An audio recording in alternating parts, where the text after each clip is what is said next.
Allah itu ada karena kita berakal. Karena kita berakal. Andaikan saya tidak berakal, maka saya tidak mengenal Allah.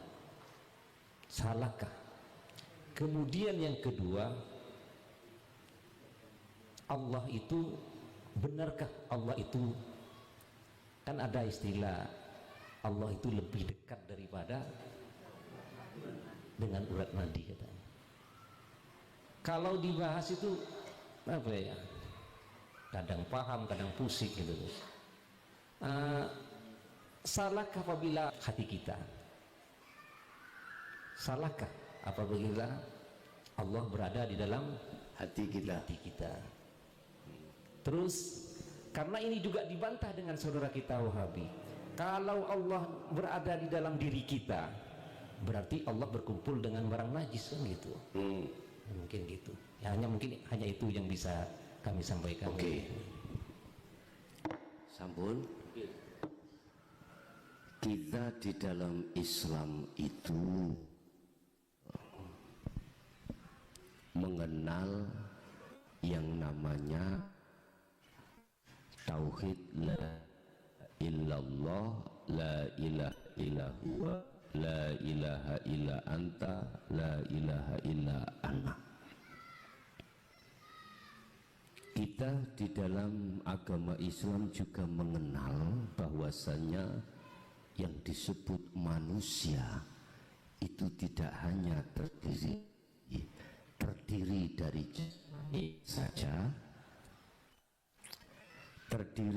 jasmaniah saja, akan tetapi juga rohaniah.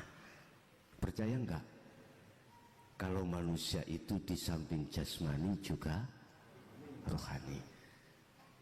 Sampai nek dereng percados, belum percaya apa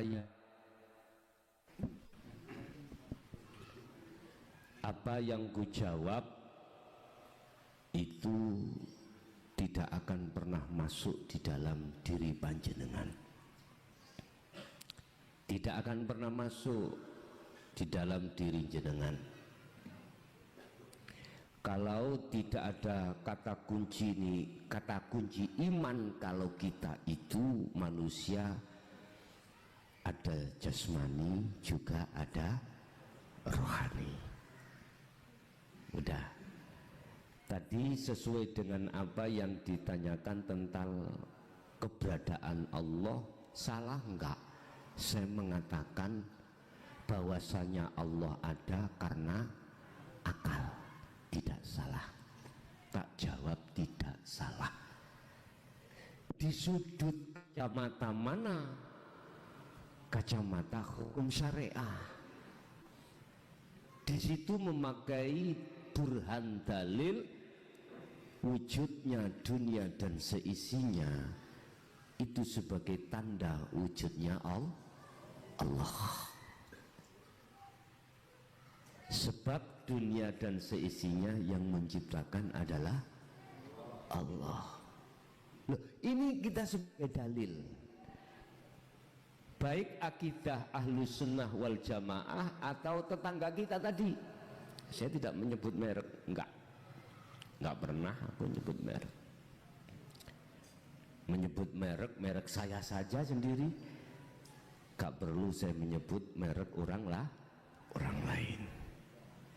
Baik di dalam akidah Ahlus Sunnah wal Jamaah atau di tetangga kita meyakini Allah itu ada karena akal. Akal menjawab dunia dan seisinya. Satu misal, ini ada meja, pasti tanda ada yang membuat meja. Siapa kita kan nggak tahu ya dah. Pokoknya ada. Oke. Kalau tauhid kita, apa sih tauhid itu? Ilmu untuk mengesahkan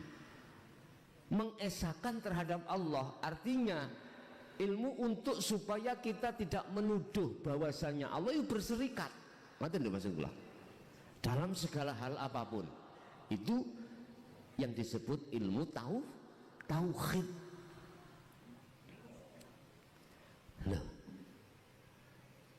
Secara akal sudah benar apa yang jenengan tanyakan, mau adanya Allah, saya memakai akal dengan dalil ini tadi, dunia dan seisinya. Tapi manakala kita berhenti di sini saja, sampai kapanpun ya, kita tidak akan tahu siapa sebenarnya Allah itu. Sampai dikiaskan dia bersemayam di arsy. Mesti nek ngomong arsy duding rono, Pak. Gak mungkin duding kesini. Wa nahnu aqrabu ilaihi min hablil warid. Bagaimana kedudukan dawe Allah, bahwasanya Allah itu lebih dekat daripada urat lehermu, urat nadimu. Itu bagaimana? Apa yang dimaksud leher iki? Bukan. Substansinya bukan itu, cuman prosesnya dari situ. Lagi yang kami bahas tadi, Allah itu di dalam dan di luar diri jenengan. Berarti ini kan seakan-akan Allah bertempat, lah gitu toh. Padahal Allah tidak butuh. Prosesnya kita di depan, di belakang dan lain sebagainya itu awal, Pak. Substansinya, makhluk syahidnya, intinya bukan di situ. Al-A'raf ayat 143. Ketika terjadi Nabi Musa kepingin tahu wujudnya Allah, apa yang terjadi di situ? Musa, kau lihat itu gunung itu. Ketika gunung itu dilihat, Pak, apa? Hancur toh? Meleleh, tidak ada. Musa sendiri pun pingsan, lah gitu. Artinya apa? Saya rujuk dengan makalah Syekh Ibnu Athaillah di dalam kitab Hikam, disebut sebagai man ra'a nafsahu faqad arafa rabbahu. Maksudnya yang dimaksud wong makrifat adalah la ibsarun wa musarun wa basarun. Kalau sudah di tingkat kemusyahadah makrifat Allah, maka yang namanya ruh tadi sebagai salik nggih, hamba makhluk fana sirno, yang dilihat mata untuk melihat semuanya hancur. Terus disebut apa? Nah, di situ nanti depan belakang itu rusak semuanya, nggak ada, muncul nama-nama itu nggak ada. Memang awalnya huwal awwalu wal akhir. Quran ini kan dawuh ono bahasa awal lagi tidak, bahasa akhir lah, si ono bahasa toh. Itu masih perjalanan, Pak, sebagai petunjuk kita. Sama ilmu itu tadi, si tingkatan ilmu belum dikatakan makrifat, Anda belum. Nah, cuman kalau kita tidak berdiam di situ, naiklah tauhid yang berikutnya. Ngoten maksud kula. Sehingga nanti bisa dikatakan kefanaan. Nanti akan mengerti apa sih arsy itu? Apakah sih sama di situ? Apa sama langit itu? Bukan. Kalau sudah sampai ke makhluk syahid. Makhluk syahid ada substansinya, titik nolnya itu loh. Coro namanya bisiku dari Bungurasih, tujuan kemana? Ke Solo. Sudah sampai ke Solo, tak mentok tahun. Nanti kalau sudah di situ, sudah tidak ada bahasan Surabaya, Sidoarjo, Mojokerto, bahasan Madiun, sudah tidak ada, karena sudah ada di Solo. Cuman kita sampai ke Solo kan yang ngeliwati lah gitu dah. Samawat ya masih butuh nama itu. Ares ya sih butuh nama itu. Awal akhir zahir batin sih butuh. Tapi nanti kalau saya katakan sudah sampai pada makom jam'i notok, semuanya sudah tidak ada. Jadi betul, itulah akidah di dalam Ahlussunnah seperti itu. Dunia dan seisinya sebagai bukti adanya Allah, karena Allah itu yang menciptakan. Wis dalil sakmono kae sebagai landasan dasar. Itu yang pertama. Terus bagaimana? Sekarang gini Pak, masa kita akan berdiam di situ terus? Gak ada peningkatan. Kalau gak ada peningkatan, aku tanya terhadap kita-kita yang masih ada di sini. Aku tanya, ketika kita sholat bisa khusyuk? Ayo jawab kok iso? Aku gak percaya. Belum bisa. Aku yakin saya itu barometer ning kuno tok. Nek kalau saya sholatnya masih teringat terhadap selain Allah, sholat saya belum benar bagi saya sendiri. Hafidhu ala sholawah was sholatil wusta. Kita harus paham sholat wusta itu yang bagaimana. Wa qumu lillahi qanitin. Mengapa di sini kok memakai qanitin?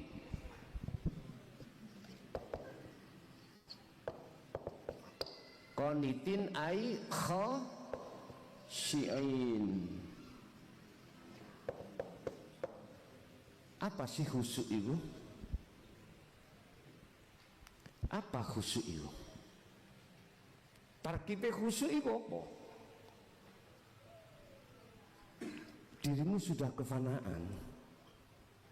Kita kan sudah sepakat tadi kita makhluk, lah ngerti nggih? Al-aghyar itu adalah makhluk, termasuk kita. Itu kudu fana. Kudu tiada. Kita akan bisa sampai pada ahad ya, manakala kita sudah fana akan diri kita. Ini di dalam tetangga kita tadi nggak diterima, Pak. Nggak akan pernah diterima. Bahkan mereka mengatakan kafir zindik. Pasti ini. Cuman aku tanya, kalau kau berdiam diri dengan dalil akli yang di situ, akidah kita hanya di situ saja. Aku tanya, sholat kamu bagaimana? Betul atau salahkah ketika kita sholat hati lari dari Allah? Saya menjawab dewi, nganti ae. Bahasa sederhana saya mencari di dalam Al-Quran seluruh ayat ketika saat menerangkan, menjelaskan tentang sholat, ya pasti memakai kalimat koma, bukan fa'ala, Pak. Walaupun wazannya koma memakai fa'ala. Artinya kalau fa'ala itu adalah melaksanakan. Substansinya mana fa'ala? Jasad ini. Kalau koma menjaga. Artinya tidak hanya jasad tapi ruh. Harus betul-betul menghadap pada Allah. Lah, ruh bisanya khusyuk menghadap hanya pada Allah illa liya'budun. Ruh harus dibekali dengan alat atau dengan sesuatu frekuensi langsung pada Allah. Istilah kita sebagai makhluk sing hidup di atas bumi iki, kuwi nek kepingin iso urip nok nggone astronot kono ya nggawa oksigen alat. Kuwi mlebu nang banyu iso suwi ning gunung ya nggawa alat. Karena alam ruh dengan alam jasad beda, Pak. Beda. Alam jasad kita adalah alam muhadharah niki. Sing dipangan yo gedang dan lain sebagainya ngeten niki jasad. Ruh mangan gedang. Alah. Wa ma umiru illa liya'budullaha mukhlisina lahuddin. Hanya dikongkon nyembah. Bah posisi jasad iku waktu sholat, waktu nyambut gawe, waktu minum, makan, aktivitas apa, wajib ruh itu bermakrifat pada Allah di situ. Fa'budu hadza siratum mustaqim, yaitu jalan yang lurus. Jadi kalau kita itu masih berdiam diri di akidah, dalil yang mengatakan bahwasanya Allah itu ada sebab adanya makhluk, mohon maaf, kita beraktivitas apapun, lebih-lebih sholat, hati pasti lalai Allah. Iki sistem yang ku ketahui loh Pak ya. Duka nek dateng jenengan tidak, wallahu a'lam. Wallahu a'lam. Sistem yang ku jalani, yang ku buktikan, tatkala saya itu hanya memakai dasar akal saja, bukan hati, jadinya seperti itu. Duka nek jenengan, kejujuran apa yang ada dalam diri saya ungkapkan. Ketika saat saya hanya memakai hukum syariah faqat, seperti itu. Cuman pertanyaannya, jenengan sama apa enggak? Saya tidak berspekulasi pasti seperti sama, saya enggak. Tapi tetap saya husnudzon mawon. Jadi golongan-golongan yang kita melakukan sholat hanya syariat saja, iskula husnudzonai khusuk iskoten mawon. Duka faktane itu yang bisa menjawab diri kita masing-masing. Sehingga tak tarik kesimpulan, kalau saya itu memakai dalil yang seperti ini saja, ketika saya sholat itu pasti hati masih lari dari Allah. Mereka belum tahu Allah. Kita tahunya hanya lambang, nama. Bismillah, surat Al-Fatihah ayat 1, dengan menyebut nama Allah. Berarti Allah itu nama, Pak. Nama Tuhan kita, umat Islam. Di mana ada nama, pasti ada yang memiliki nama. Nama spidol, ini wujudnya. Nama mik, ini wujudnya. Nama kacamata, ada yang memiliki. Sedangkan nama Allah, ini yang kita bungkam 1000 bahasa. Karena apa? Sesudah zamannya Sayyidina Ali, ketika zamannya Sayyidina Ali, ya, ditentang Pak niki. Ajaran Rasulullah yang di jalur dinul haq, ya, yang mendidik ruh bisa berakhlak terhadap Allah, akhlak ilahiyah, ditentang. Bahkan dikatakan dzalika dhalalatun, itu sesat. Akhirnya apa? Sayyidina Ali dibunuh. Hasan Husain dibunuh. Siapa yang berani untuk menyampaikan isi la ilaha illa ana, bunuh. Muncul undang-undang yang dibunuh karakter. Bagaimana supaya tidak melober dakwah ini?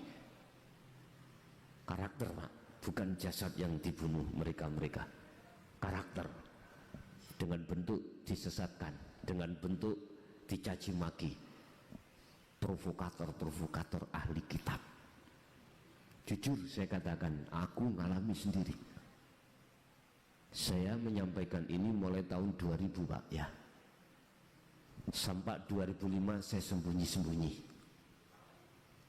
Ketika masuk 2006, di situ ada sinyal, saya diperintahkan untuk menyampaikan secara terang-terangan. Padahal ini belum tahun 2014. Akhirnya terjadilah 2007. Apa fakta di lapangan? Sama seperti beliau-beliau zaman dulu. Dibantai, Pak. Bantai karakter saya. Bahkan secara fisik saya diusir dari kampung saya. Karena beraninya menyampaikan tauhid la ilaha illa anta wa ana. Saya berpedoman Qur'annya ada. Oleh karena mereka ini nggak paham dengan inilah, maka apa yang kusampaikan dikatakan sesat. Dzalika dhalalatun, sesat. Saya pun tidak bergeming, tidak akan mengikuti sejarah Nabi Yunus. Beliau diusir, dimasukkan Allah dalam perut ikan itu gegara beliau meninggalkan kaum, sebab kaumnya itu menolak ajaran Nabi Yunus. Enggak diusir mboten, beliau itu meninggalkan.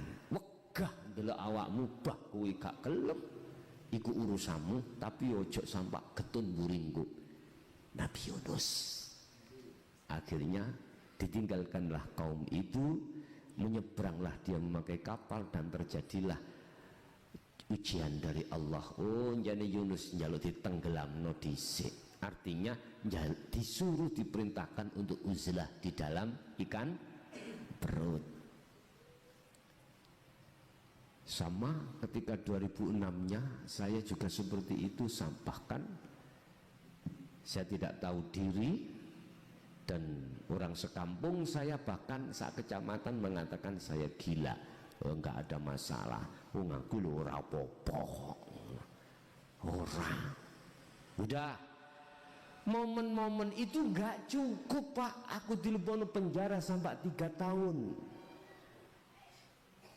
Mulai tanggal 21 Mei tahun 2010 hari Jumat. Udah nggak ada masalah, saya jalani aja. Yang penting dinul haq ini tetap berkibar. Saya di dalam penjara sik nyampe no lewat radio, lewat ke anak-anak LP, sampai pada akhirnya saya dibuang ke Madiun. Ya, ke Madiun. Itu bahasa LP namanya di layar, Pak, ya. Di layar. Namanya bahasa LP di layar. Ngono iku wis nek ana arek di layar wis bah, Pak. Dadi cara sing jenenge keringeti sak jagung-jagung. Nek di layar bahasane. Ya nek di layar mulih ngono ketemu anak bojo, di layar pindah LP. Lah, udah. Habis saya pulang, saya juga tidak berhenti, langsung tampil lagi. Dan saya pun tidak akan keluar dari tempat kelahiran saya. Terus akhirnya apa?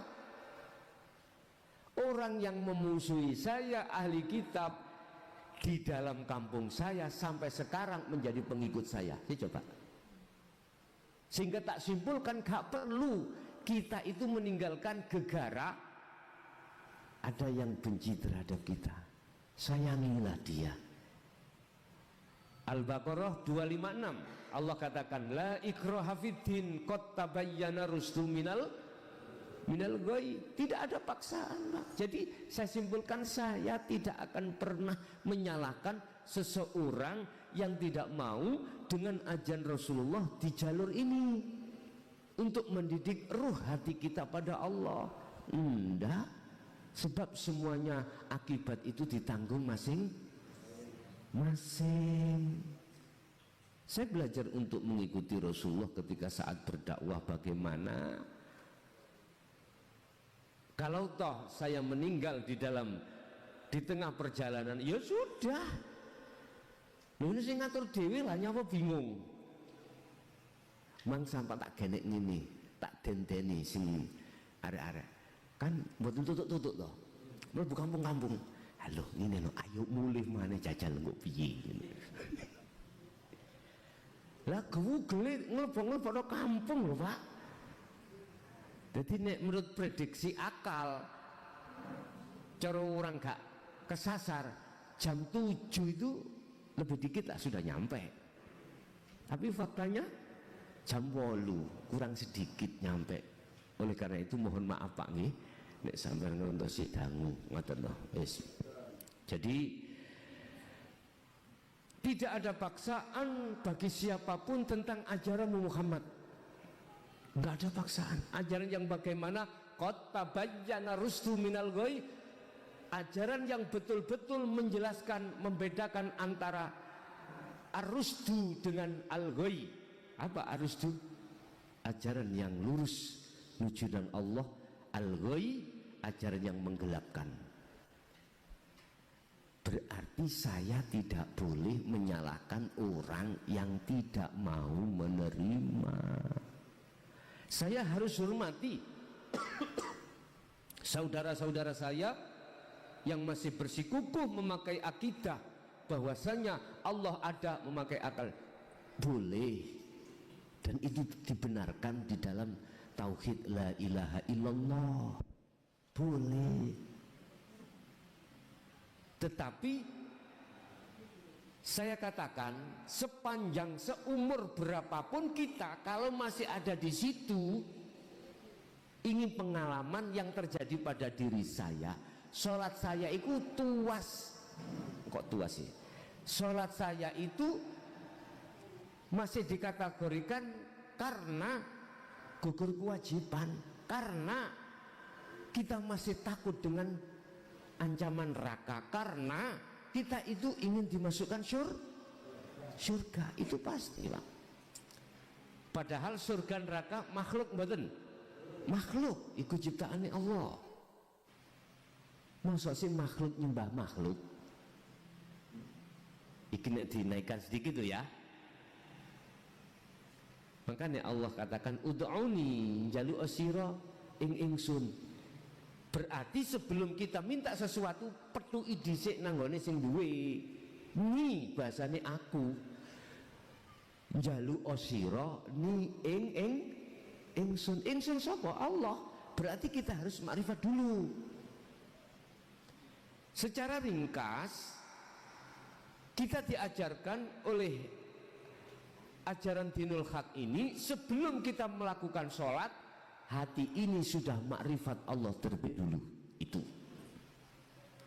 Tapi bukan berarti salah kita sholat tidak makrifat pada Allah, karena semuanya ada prosesnya. Makanya ada yang menerjemahkan wakumu koma itu adalah terus latihan, terus menjaga, terus supaya bisa mencapai pada titiknya. Nek terus mundur, terus ono tembok, nek kok terus no, ya dukon ya. Pun itu yang pertama. Jadi tidak salah Pak ya, kita mempunyai satu keyakinan, akidah kita mengatakan adanya Allah, itu kita memakai dalil adanya dunia dan seisinya. Saudara kita yang di belakang kita atau di kiri kita tidak mau menerima sifat wajibnya Allah, nggak mau. Wujud kita mbak kok nggak mau, Pak. Akidah ahli sunnah wal jamaah justru itu diajarkan itu sebagai sifat nafsiyah, salbiyah, ma'ani dan maknawiyah Allah, yang dengan sifat itu kita ketahui sebelum kita melakukan uzlah khalwat untuk menuju dan bertemu Allah. Qad aflahal mu'minuna alladzina hum fi sholatihim khashi'un. Isai khusyuk kamu harus seperti itu. Iki menurut akidah ahli sunnah wal jamaah. Tapi bagi yang lainnya, tetangga yang lainnya itu nggak mau Pak nerima sifat-sifat wajib ini, nggak mau. Karena apa? Al-Quran nggak ada lagi itu dah. Hadis pun tidak ada. Udah Pak, memang kalau kita itu di posisi jasad syariat itu tadi khilaf kabeh, khilaf. Tapi coba kalau mau ke ahad, disitulah nanti akan kedamaian tercipta. Sudah tidak fanatik nama, gak fanatik torikohnya, gak fanatik benderanya. Coba ketika saat kita itu masih ada di situ, masih fanatik dengan kita sendiri. Apa bendera saya merah misalkan, aku pasti berkeyakinan selain merah salah, itu pasti. Sing putih jenengan juga begitu, selain putih salah. Pertanyaan saya, sampai kapan hal ini terjadi? Tidak ada kerukunan, tidak ada kedamaian. Katanya khilaf itu adalah rahmat, letaknya rahmat di mana? Yes, itu yang pertama. Terus yang kedua tadi, apa Pak? Supik loh. Pertanyaan yang kedua tadi? Hah? Apa Pak? Allah di dalam hati. Apakah Allah itu salahkah? Oh gitu, ngeten. Kalau sampean mengatakan diri kita masih muncul, kita makhluk, salah Pak. Karena apa? Kan nanti kita akan terseret terhadap satu makalah bahwasanya Allah boleh bertempat. Tapi gak salah ketika proses itu untuk mencapai substansi. Paham maksudnya? Ngeten lho, ngeten. Oke, aku ngomong kopluk.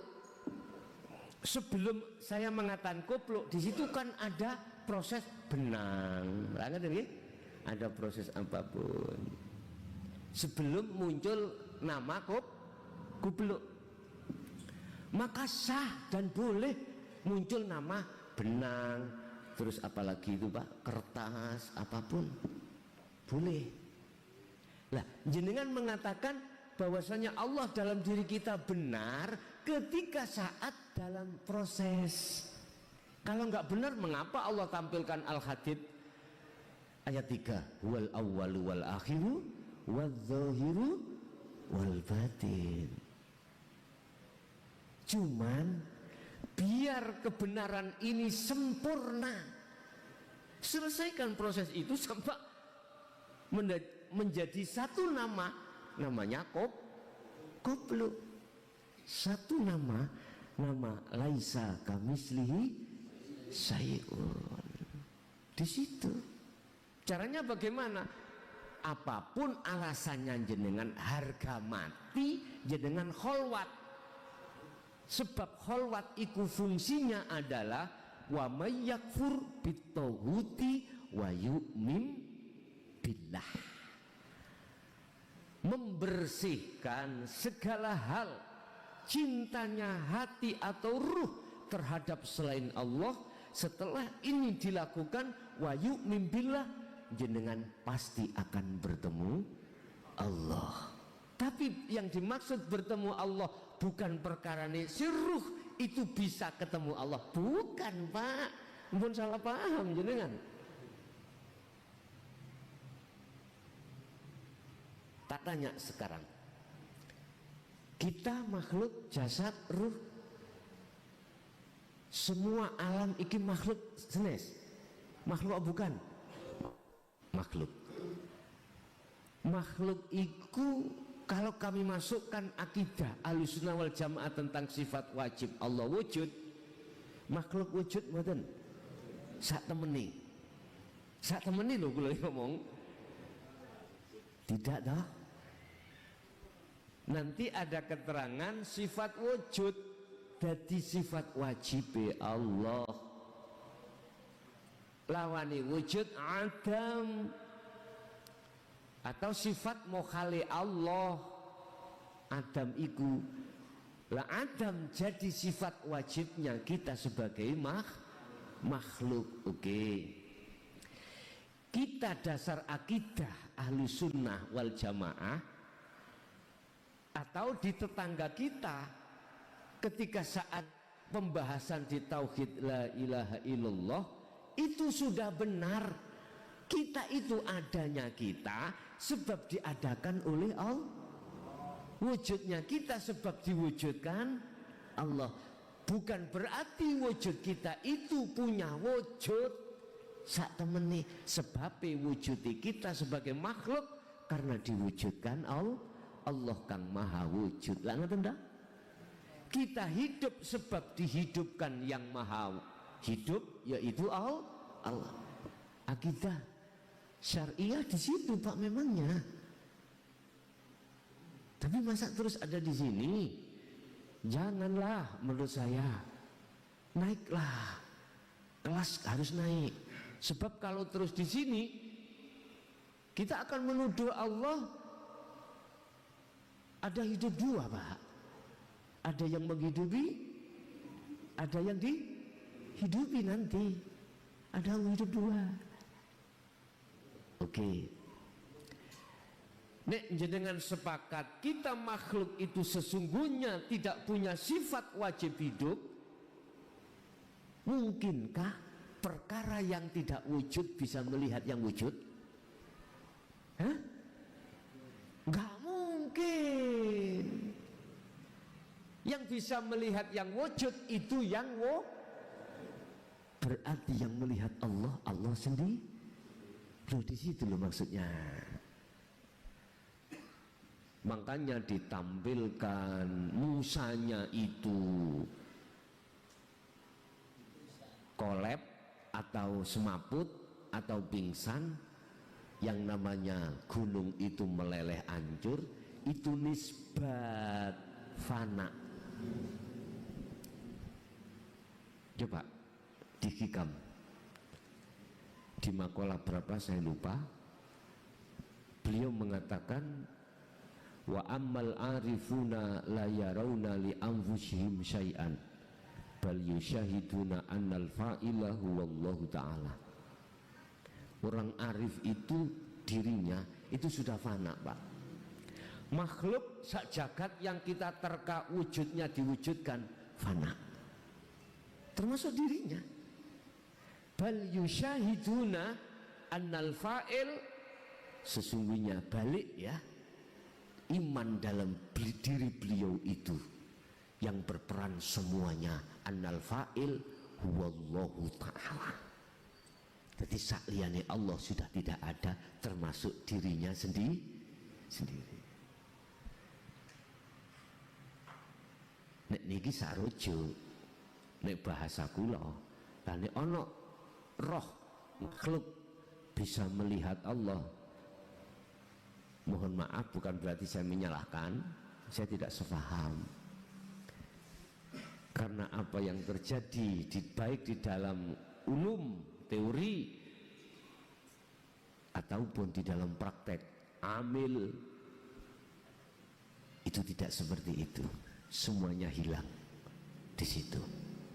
Jadi betul jenengan mengatakan bahwasanya Allah di dalam diri kita, miturut ya akidah di dalam tauhid la ilaha la ilaha illallah dan la ilaha illallah. Huwa dia jauh. Allah juga begitu. Belum menginjak anta. Kalau anta sudah dekat, saya bicara kamu berarti ada di depanku, entah di kiri, kanan, kiri, belakang, kamu berarti dekat. Dekat berarti pasti ada jarak. Masih ada dua Pak. Ada saya, ada kamu. Ana abduka wa anta rabbi. Masih ada dua.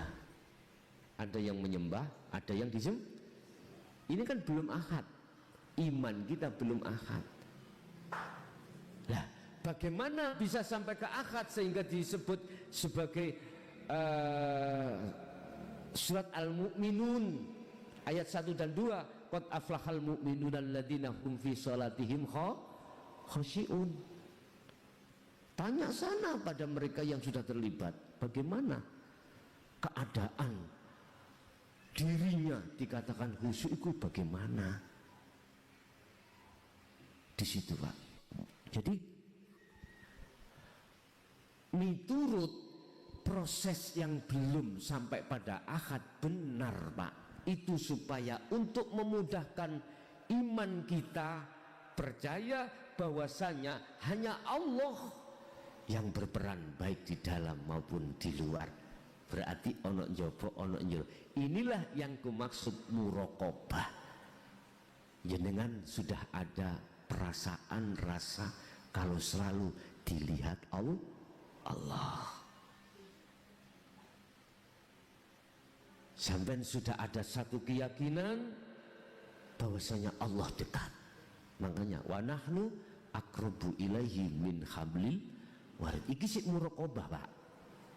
Lah, untuk bisa sampai kepada kemakrifatan yang sebenarnya makom jam'i coro bis itu sampai terhadap solo, sampai mau tidak mau harus masuk di dalam tauhid la ilaha illa ana. Harus. Tapi ingat, dibuka Al-Anbiya yang 35, tadi kan 25. 35 dikatakan gini, Pak. Apabila kau mengucap itu, syiriklah kau. Mengucap itu, syiriklah kau. La ilaha illa ana, syiriklah kau. Maksudnya bagaimana? Iki ngawel lu iki. Nek tauhid kita masih di kanak-kanak nggak akan mampu memecahkan ayat ini. Ternyata gini, Pak. Di dalam ajaran tauhid kan ada istilah taholli, tahalli dan tajalli. Taholli, tahalli dan tajalli. Apa itu taholli? Karena kita memakai akidah akliyah, sehingga di situ diajarkan kita untuk mengenal Allah itu lewat apa yang telah diciptakan. Akhirnya ruh itu merasa keakuan makhluk, Pak, yang beraktivitas. Contoh, jenengan mesti yakin nuduh zon terhadap saya yang bertausiah ini. Itu pasti yakin hati sampean sing ngaji ki mukhlason iki. Merga aku yo ketemu yo nyawang nang ngarepku mukhlason. Jadi di dalam hati kita ada semacam iman selain terhadap Allah yang berperan. Dan ini sah karena menurut kelas tauhid kita. Kita mengatakan sah, dunia seisinya wujud. Karena sebagai tanda yang mewujudkan yaitu Allah. Ya wis nger, terus no. Tapi satu hal yang harus kau ingat, kau nanti tidak akan pernah bisa melawan dirimu, nafsu dalam dirimu. Apa nafsu? Mengatakan surat Ibrahim ayat 3, innal ladzina kafaru wa yastahibunal hayatad dunya alal akhirah. Pertama. Kedua, wa yasudduna an sabilillah. Ketiga, wa yabghunaha iwaja ulaika fi dhalalim ba'id. Iki bahasa Quran nek miturut ya akidah kita di tauhid la ilaha illallah. Innal ladzina kafaru itu adalah orang-orang kafir. Berarti mukhatabnya adalah orang. Lah gitu toh? Orang. Oke, aku tidak memakai tafsir yang seperti itu. Alladzina kafaru ini saya memakai tafsir nafsu, sehingga mukhatabnya saya tidak menuduh orang lain. Tidak. Kalau nafsu berarti ada di dalam diri kita masing-masing. Wa yastahibbunal hayatad dunya. Dia berupaya terus membikin bagaimana ruh sekiranya kasih mesra terhadap kesenangan dunia. Sebab kata nafsu, jikalau ruh atau hati bersukaria terus dengan kesenangan dunia, dia akan melalaikan Allah. Buka At-Takatsur ayat 1. Alhaakumut takatsur. Allah sudah peringatkan, jikalau kau terus bermegah-megahan dengan kesenangan dunia, akan menjadikan kau lalai terhadap Allah. Sampai kapan? Hatta zurtumul maut, sampai mati dulur. Kita enggak menyalahkan orang, Pak, menyalahkan nafsu, memerangi nafsu dan diri kita. Satu, alal akhirah, dengan begitu pasti kau akan lalai dengan urusan kepentingan akhirat. Kau akan lalai dengan kaidah, tidak akan menerima ajaran Rasulullah di dinul haq. Bahkan apa mengatakan itu sesat, pasti seperti itu. Satu. Dua, fungsional nafsu yang ada pada diri kita, wa yasudduna an sabilillah. Apa? Menghalang-halangi. Bagaimana caranya ruh itu tidak akan pernah menerima ajaran Rasulullah ini, yang jalur dinul haq. Udah berbagai cara, propaganda, berbagai cara, apa ya, niku nggawe makalah-makalah yang membatalkan hukum hakikat makrifat Allah. Dan ini juga saya alami, Pak. Tidak hanya panjenengan kemawon. Yang terakhir, waya begunaha, mereka menginginkan, nafsu itu menginginkan. Iwajah bengkok kita itu, Pak. Hati tujuan kita ke Allah sholat, mengapa di situ dibengkokkan ke selain Allah? Itu nafsu. Sehingga kita tidak bisa ruh atau hati ini khusyuk nang Allah mboten saged. Loh, ini fakta lho nggih. Fakta ini. Dan inilah sebagai proses kita ketika saat jiwa ini dalam keadaan kotor, memang seperti itu. Kita percaya kalau kita wa inna ilaihi rajiun, suatu saat kita harus dipaksa kembali kepada Allah. Percaya kullu nafsin dha'iqatul, itu pasti matilah kita.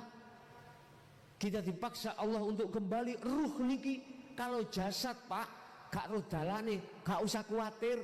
Tonggo teparu ngeterno ning kuburan asal dari tanah kembali ke lah, ruh asal dari Allah harus kembali kepada Allah. Bagaimana mungkin mata roh keadaan buta bisa sampai pada Allah, sementara ketika saat di dunia pertemuan terhadap Allah kita dustakan. Qad khasiral ladina kadzdzabu biliqa'illah.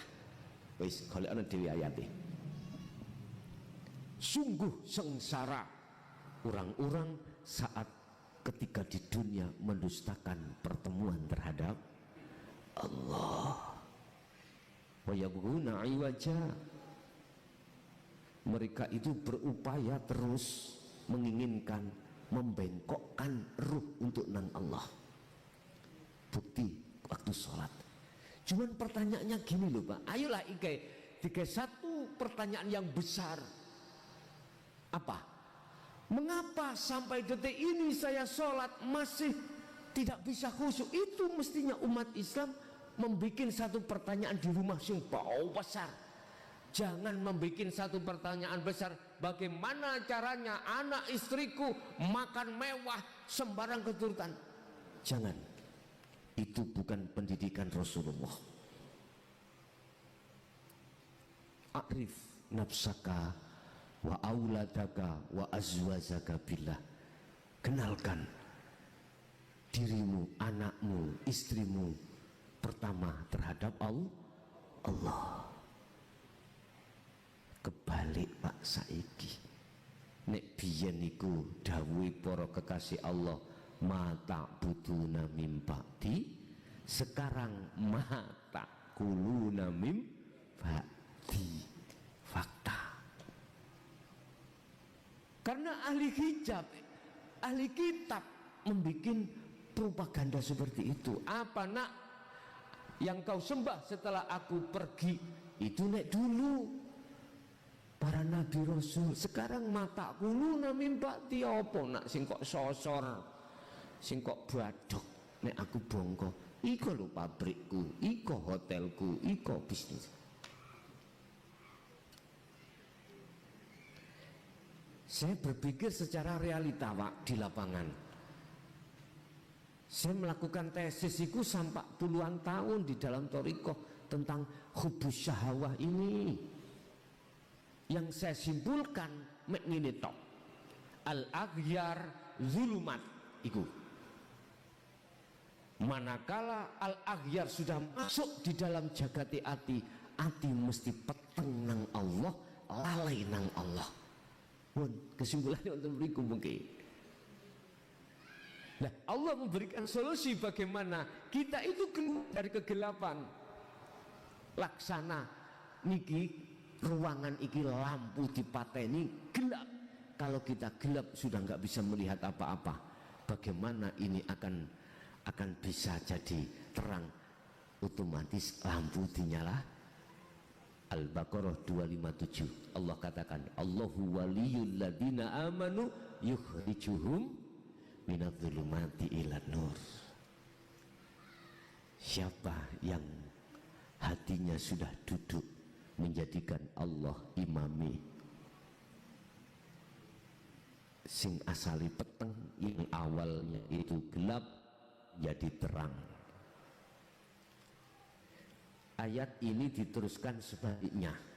Barang siapa yang memakai nafsu sebagai imam akan jadi gelap. Ya sudah ini. Nah terus kalau saya menjawab itu benar, bagaimana caranya ini lebih dibenarkan lagi sehingga tidak menuduh bahwasanya Allah itu berserikat. Tidak kita menuduh dalam jatuh makalah Allah bertempat.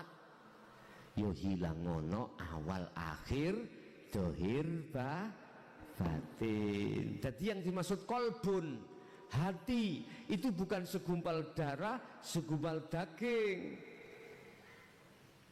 Nah disitulah Pak, nanti kita akan ketika saat uzlah akan mengalami satu proses perjalanan di dalam alam mukasyafah, malakut, jabarut, lahut.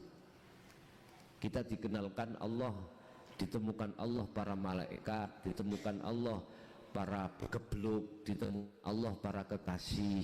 Sebelum kita itu sampai ke musyahadah, ada yang seperti ini, ada yang tidak melalui mukasyafah dulu. Allah langsung menjemput ke musyahadah. Bisa jadi semuanya itu urusan Allah dan tidak menjadi pikiran kita. Mengapa kita pikir itu ada yang memikir sendiri kok. Yang penting kita jalankan apa petunjuk, bagaimana caranya ruh hati ini bersih dari syahwatut dunya. Itu aja tadi. Jadi ketika sudah saya katakan di dunia ahad, di alam ahad, maka awal akhir hati ares samawat dan lain sebagainya, apa nama-nama itu akan hilang. Jangankan itu enggak hilang, diri kehambaan ini akan hilang. Nggih, ngoten Pak, mungkin apa yang bisa kami jawab sebatas itu nanti barangkali